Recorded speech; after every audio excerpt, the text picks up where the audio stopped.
I'm on a good cushion alcohol. I'm on a good cushion alcohol. I'm on a good cushion alcohol. I'm on a good cushion alcohol. I'm on a good cushion alcohol. Where'd you move here from, dumb? Hey everyone, it's shilling time again. So first of all, I got my old Twitter back, so that's gonna be my main from now on. Do you remember me now? Can't be. You were killed in Zanzibar. My main Twitter account is Top Brick Boss, and my alt account is Lone Grips. Follow whichever one you want, I guess. I also have Instagram, that one too. And I have El Patreon, you can give me money. If I get $1,000, I'll post feed pics or something.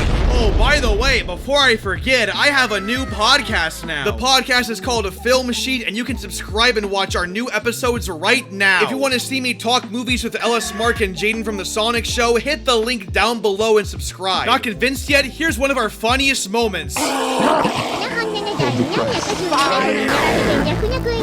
Wow, wasn't that moment hilarious? These moments and more on our podcast Film Sheet. Anyways, that's all. Here's the actual YouTube video.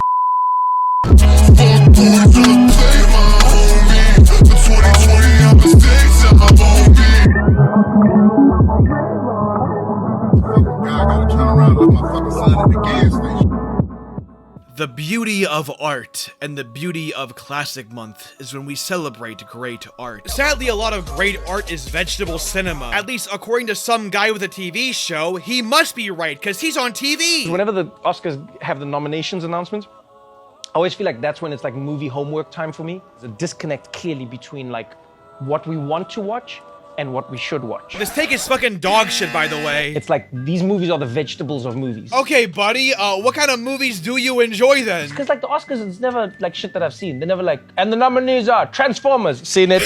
He watched Transformers, he paid money for that. What, do you listen to Drake next? Do you play Call of Duty every year? Okay, well, but what do you consider to be vegetable cinema then? The nominations are always like, and the nominations are Black person suffering. Wow, that's very interesting. You know, I actually know a group of people that would actually really agree with you. Was that alright? No, that was terrible. Sadly, this sentiment seems to be pretty common amongst general audiences, with big theaters tentpoling big blockbusters and smaller dramas being relegated to streaming only. In the mainstream, big money is being poured into cinema more than ever. But sadly, a lot of great art isn't really made nowadays. A lot of larger works are essentially cinematic junk food. They have large audiences, sure, very toxic ones, but they're thematically numb. In other words, we get a lot of just complete cape shit. And in a world of homogenized cinema, there's no one that we really need more than Wes Anderson. One of the best, most interesting filmmakers working today. Now, good old Wes does have detractors. People call him overly quirky or overly dry, and these people need to shut the fuck up! Here we have a director with a very, very distinct, brilliant style. From the dry, odd, monotone humor to the flat and symmetrical set design, it is a pure contrast from the often producer-driven schlock of today. His style is absolutely unorthodox, and we absolutely need that. But on top of that, he's also a fantastic storyteller, taking decades of influence from multiple other mediums to tell his own stories, from silent films in the 20s to the golden age in the 40s, on top of old radio dramas, French New Wave, and of course, painting! And nowhere else does this all come together than in the Grand Budapest Hotel. The Grand Budapest Hotel is widely considered his best work, and I agree, this is his magnum opus. Already, visually, the film is just incredible. Wes Anderson takes the phrase every frame a painting into complete extremes. Pause any single frame of this movie and it looks like a painting. In every shot, there's a weird level of attention to detail. It's almost like the two halves of a frame are a spot the difference photo, allowing the film to be diverse but also visually consistent. This is, of course, a hallmark in all of Wes Anderson's movies, but Grand Budapest Hotel does it the best in my opinion. From lavish wood hallways to grimy jail cells to beautiful outdoor scenery, the film feels handcrafted yet also large in scope. The Grand Budapest Hotel itself really does feel like this grand, luxurious hotel, while again having this handcrafted quality to it that gives it this charm. It reminds me of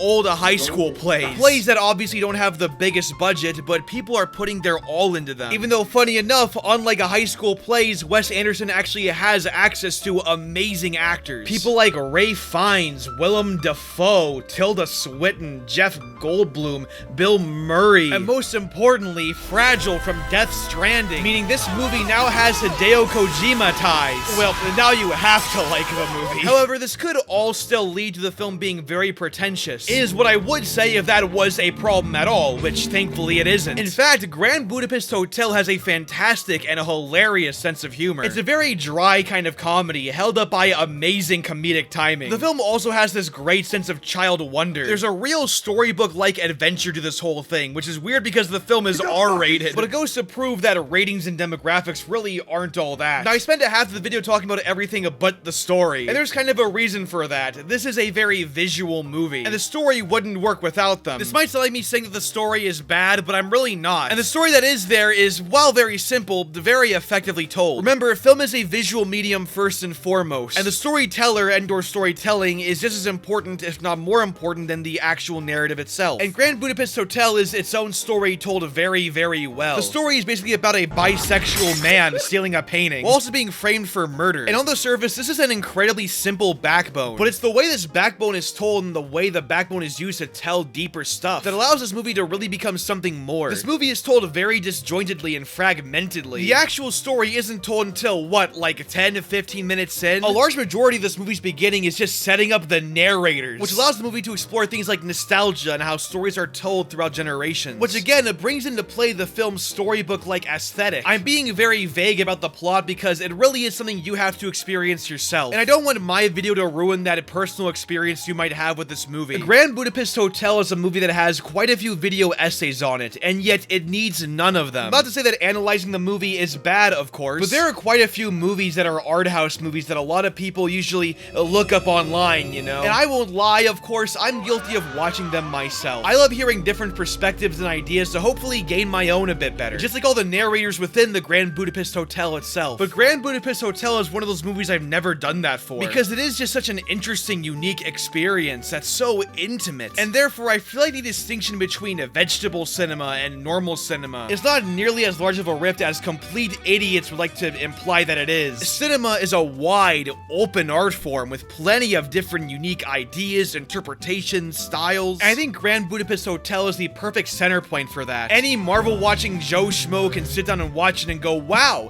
this is really engaging and different and refreshing. And any pretentious art house snob can say the same. And anybody in the middle can say the same too. It's also a movie that's insanely well written, by the way. The writing is very cleverly classy. It's witty, it's funny, and makes you think you're intelligent by watching it. And yet it's snappy enough to also keep your attention the whole way through. However, that's the thing with this review.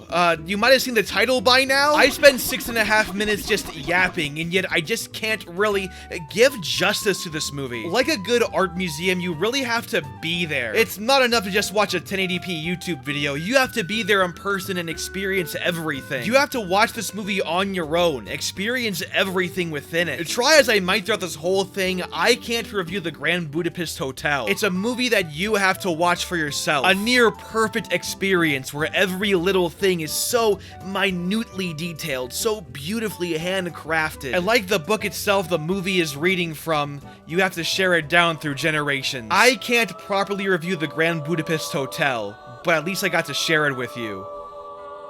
Sorry if this video sucked, by the way. I'm putting all my effort into a February video. Okay, bye. Fuck you in the lane you came with.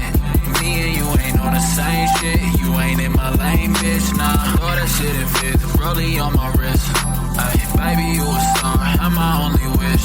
I'm counting blue hundreds, I'm too money.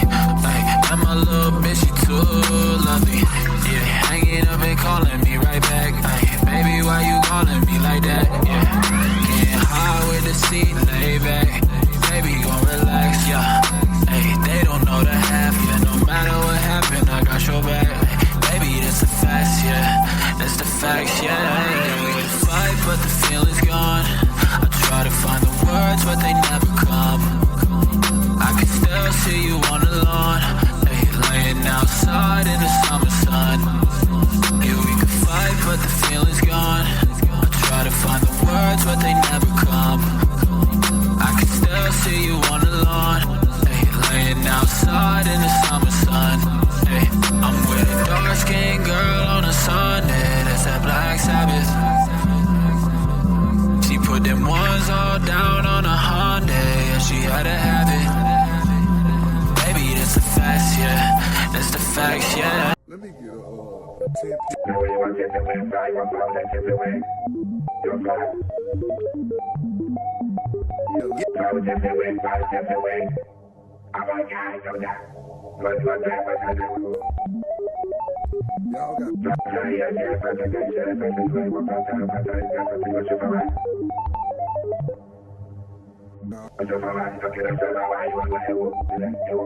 10.